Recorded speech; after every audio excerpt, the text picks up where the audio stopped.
No, this can't be. I just couldn't believe the harsh reality in front of me. The man I loved was cheating on me, and to make it even worse, it was with my sister. And she wasn't just any sister, she was my twin. While I'd always felt like the underdog compared to her, when he proposed, I thought things might be different. But even in marriage, I was still playing second fiddle to her. How was I supposed to deal with this double betrayal? Feeling completely alone, I made my way back to my parents' house. "What's going on?"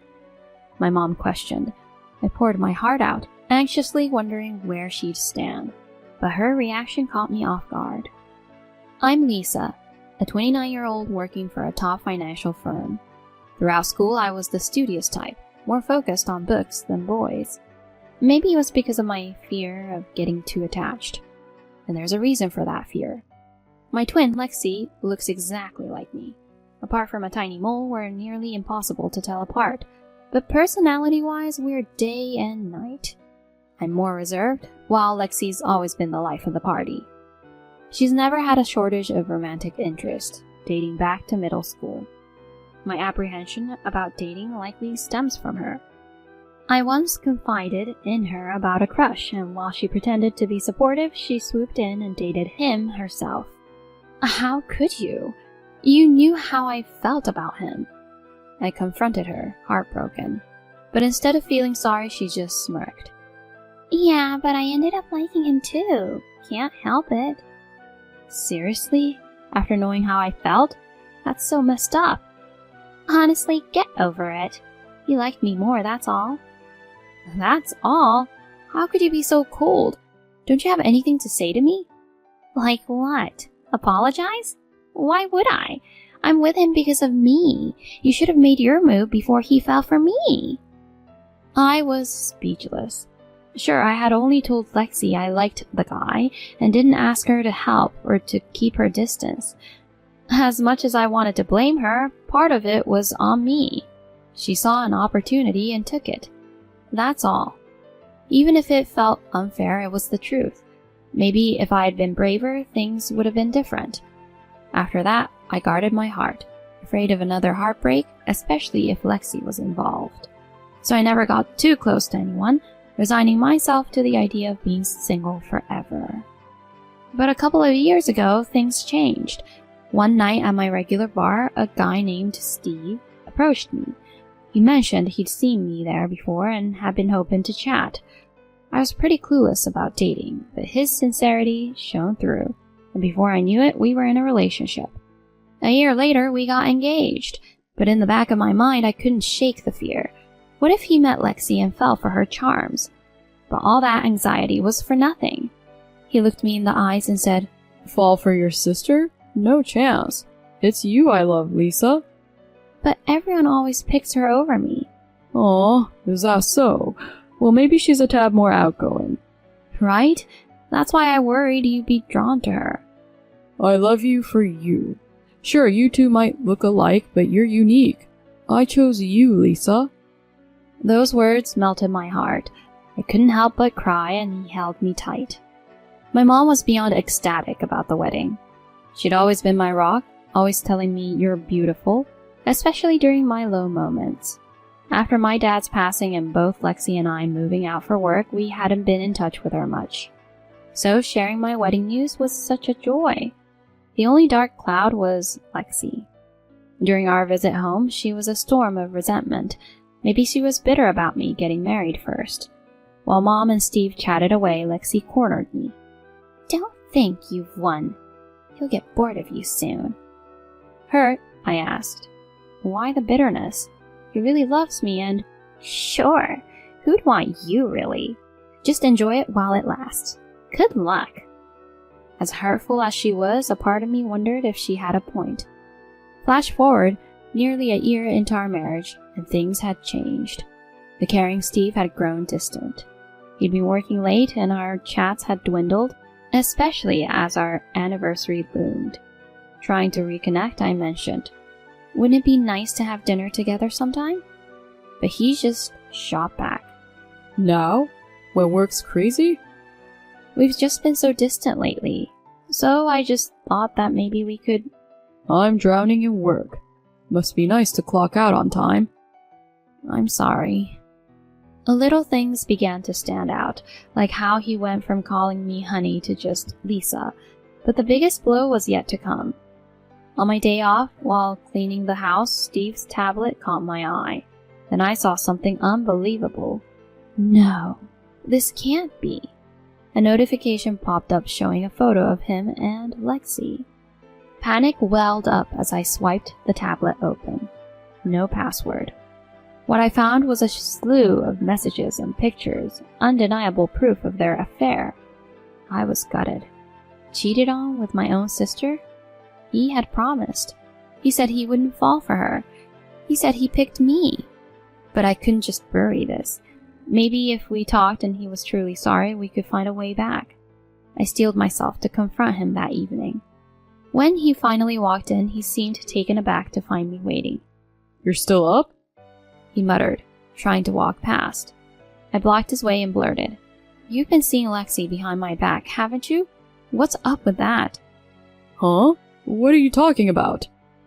Come on! I stumbled upon your tablet today. The jig is up. You shouldn't snoop.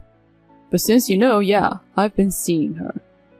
His confession hit me hard, but then he added, For the record, I was with Lexi before you came into the picture. I was stunned. What's that supposed to mean?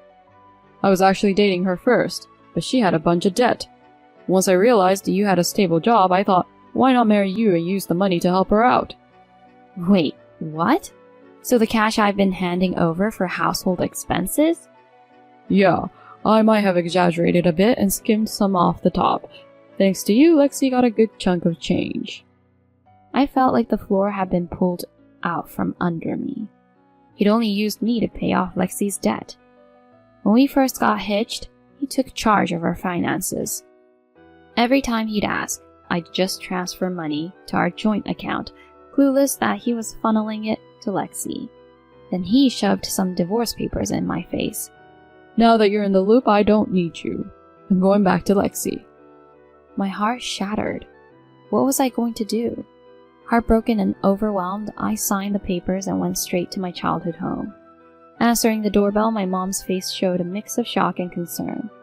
"What's going on?" she inquired. I poured my heart out, wondering if she'd be on my side. As I shared my story, she just nodded and then, to my shock, said, "Well, good riddance." Wait, good riddance? Yeah, better off without a guy like that. Mom, he betrayed me with my own sister. And that's why it's good he's out of your life.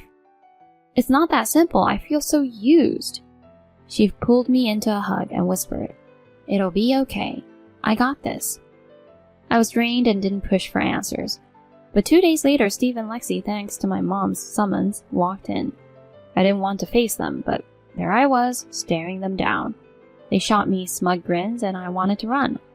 Breaking the tense silence, my mom chirped, "So, Lexi, you and Steve are tying the knot?" Lexi replied, almost gloating, "You knew? Yes, he was mine first anyway. We're just a better fit, don't you think?" Without missing a beat, my mom responded, "Oh, for sure. 2 peas in a trashy pot." Lexi looked stunned. Then my mom handed them a paper. A shaky Lexi read, "Compensation to Lisa for $90,000? What? That's way too much." "Is it? After everything you did? Do you want this to go to court?" "Court? Mom, that's a bit extreme, don't you think? I'm your daughter. Why would you want to hurt me like this?" "Hurt you? Think about what you two have done to Lisa. How could you both exploit my trusting daughter like that?" "Lisa's always played the victim. You've always favored me, right, Mom?" As she tried to touch Mom, she swiftly moved away, her eyes sharp with anger. "Cut the act. I can't even look at you right now." "What are you talking about, Mom?" "Remember the $90,000 you borrowed from Dad? You signed for it. You didn't forget, did you?" "I remember borrowing from Dad, but he's gone now." I was taken aback. Lexi had taken a significant amount from our father, and I was in the dark about it. The total had risen to a whopping $90,000. Was this the debt Steve had mentioned? As the conversation continued, my mom spoke up. You think Dad's passing means you're off the hook? I'm his inheritor. That debt's on you to pay to me. I wasn't aware of this. I can't just... Mom interrupted. I'd hoped you'd eventually repay it, but now I don't even recognize you. You need to settle that debt now. Hold on, Mom. Can't we? You've put it off for too long. Either pay up or I'll see you in court. You can't be serious. There's no way. Despite her pleas, Mom stood her ground. Steve, who had been listening, interjected. Wait, Lexi, you owe money to your dad too? What's it to you? She snapped. What about all the cash I've been sending you? You've used some of it to pay back, right? Not exactly. You didn't just blow through everything I gave you, did you? It turned out that Lexi had not been using the money I had given to Steve to pay off her debt, but rather for her personal enjoyment. Her debt kept mounting. Steve, now looking worried, turned to me. I didn't realize this about her. Forget about marrying her. Lisa, maybe we can work things out? I was taken aback by his audacity. Gathering my thoughts, I responded sharply. Are you kidding me? I never want anything to do with you again. Just be ready to pay up. Really? I'm trying to make amends here. The decision's mine to make. I won't ever forgive either of you. I'll make sure you both face the consequences. Steve and Lexi looked shaken. They tried to apologize again, but I wasn't having any of it. Fearing legal action, they both signed the documents my mom prepared.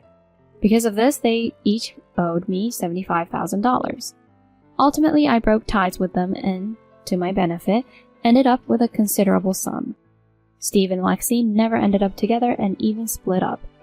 She was deep in debt and was cut out from any family inheritance.